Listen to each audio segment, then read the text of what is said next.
धनखड़ के पद से इस्तीफे के बाद राजस्थान में बीजेपी की सियासत में नया नैरेटिव बनता नजर आ रहा है। सियासत की समझ रखने वाले मानते हैं कि प्रदेश बीजेपी को अब जाटों को साधने के लिए नए सिरे से सियासी प्रयास करने होंगे। यह रिपोर्ट देखिए।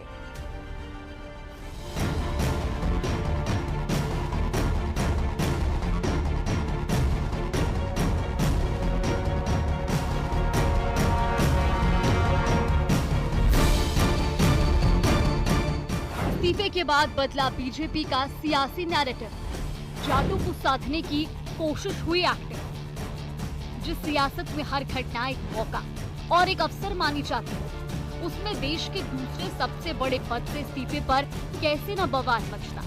इसीलिए जगदीप धनखड़ के उपराष्ट्रपति पद से इस्तीफा देने के बाद दिल्ली से लेकर राजस्थान तक सवाल उठ रहे हैं। कहा जाता है कि जब जाट बीमार होता और खाट पर लेटा होता है तब भी अपनी जमीन अपनी बेटों के नाम नहीं करता, तो इस्तीफा कैसे दे सकता है। धनखड़ ने भले ही इस्तीफे के पीछे स्वास्थ्य कारणों का हवाला दिया हो, लेकिन विपक्ष इस मुद्दे को यूं ही हाथ से नहीं जाने देना चाहता। पूर्व सीएम अशोक गहलोत और पीसीसी चीफ गोविंद सिंह डोटासरा जैसे दिग्गज बीजेपी पर उपराष्ट्रपति जगदीप धनखड़ के इस्तीफे को लेकर कटाक्ष कर रहे हैं। राजस्थान वालों को विशेष धक्का लगा है क्योंकि राजस्थान से थे वो, और किसानों की आवाज़ जो है पार्लियामेंट के अंदर भी और बाहर भी हमें उठाई उन्होंने।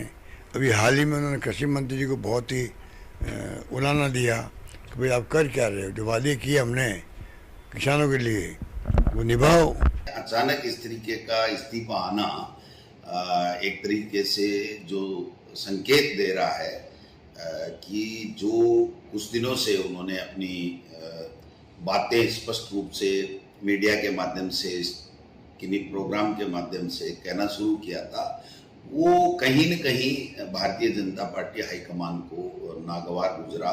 इस्तीफे पे पुनर्विचार करने के लिए बात करना भी किसी ने जरूरी नहीं समझा और आज इस्तीफा भी मंजूर हो गया है, तो कहीं ना कहीं ये जो काफी समय से लग रहा था कि उन पे भारी दबाव है, भारतीय जनता पार्टी जो है दबाव देती है। सवाल उठ रहे हैं कि क्या कांग्रेस ने उस व्यक्ति के लिए खेद व्यक्त करते हुए राजनीतिक लाभ उठाने की कोशिश की, जिस पर कभी उसने महाभियोग चलाने की कोशिश की थी। जगदीप धनखड़ भले ही चुनावी राजनीति से दूर रहे हो, लेकिन उनका जो जुड़ाव और लगाव है वो राजस्थान और राजस्थानियों से लगातार बना रहा हो। उपराष्ट्रपति बनने के बाद में जगदीप धनखड़ को जाट समाज के एक बड़े नेता के रूप में देखा गया, लेकिन लोकसभा चुनावों में इसका कोई खासा फायदा नहीं मिल पाया।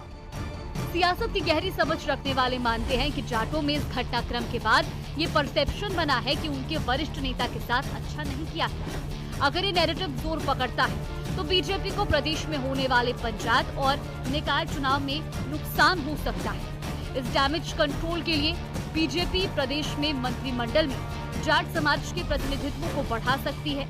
इसके साथ ही राजनीतिक नियुक्तियों में जाटों को महत्व दिया जा सकता है। कहीं न कहीं अब राजस्थान की जो 5 मंत्री पद की जो सीटें खाली है उनको भरते टाइम या जाट कम्युनिटी को बैलेंस करने के लिए कहीं न कहीं पूरी बीजेपी को एक नई रणनीति बनानी पड़ेगी। बीजेपी को अब जाटों को साधने के लिए नए सिरे से सियासी प्रयास करने की कोशिश होगी। आने वाले समय में प्रदेश बीजेपी से किसी जाट नेता को बड़े ओहदे पर नियुक्त करके डैमेज कंट्रोल करने की प्लानिंग हो सकती है। पूर्व प्रदेश अध्यक्ष और हरियाणा प्रदेश प्रभारी डॉक्टर सतीश पूनिया का कद बढ़ाया जा सकता है। पश्चिमी राजस्थान से पूर्व केंद्रीय मंत्री कैलाश चौधरी को मौका मिल सकता है। अजमेर से सांसद और केंद्रीय कृषि राज्य मंत्री भागीरथ चौधरी को आगे किया जा सकता है। पूर्व केंद्रीय मंत्री सुभाष महरिया, पूर्व सांसद सीआर चौधरी की खुल सकती है लॉटरी। राजेंद्र भामू को मंत्रिमंडल में मिल सकती है जगह। पूर्वी राजस्थान से शैलेश दिगंबर सिंह को मंत्रिमंडल में मिल सकता है मौका। हालांकि बीजेपी की ओर से प्रदेश की जाट सियासत से जुड़े सवाल पर सीधे टिप्पणी करने से बचा जा रहा है। प्रदेश अध्यक्ष मदन राठौड़ ने कहा कि बीजेपी जाति की राजनीति नहीं करती है। देखिए, पहली बात तो मैं ये स्पष्ट करना चाहता हूँ कि हमारी जातिवादी राजनीति नहीं है। हम सर्व समाज का विकास करना चाहते हैं, सर्व समाज को साथ लेके चलना चाहते हैं। सभी जो मेहनत करता है, जो अच्छा सेवक है, उसको सेवा करने का अवसर जरूर मिलना चाहिए। इसमें कहीं कोई जाति के हिसाब से नहीं चयन होता है कि इस जाति का व्यक्ति सेवा नहीं भी करता है फिर भी क्योंकि जाति का है इसलिए लेना है, ऐसा कुछ भी नहीं होता। जो सेवक है, जो जनता की सेवा करना चाहता है, उसको महत्व मिलेगा। जगदीप धनखड़ के उपराष्ट्रपति से इस्तीफा देने के बाद दिल्ली से लेकर राजस्थान तक सवाल उठ रहे हैं। धनखड़ ने भले ही इस्तीफे के पीछे स्वास्थ्य कारणों का हवाला दिया हो, लेकिन विपक्ष इसे बड़ा मुद्दा बनाकर राजनीतिक फायदा उठाने की जुगत हुई। Bureau report, news 18 Rajasthan.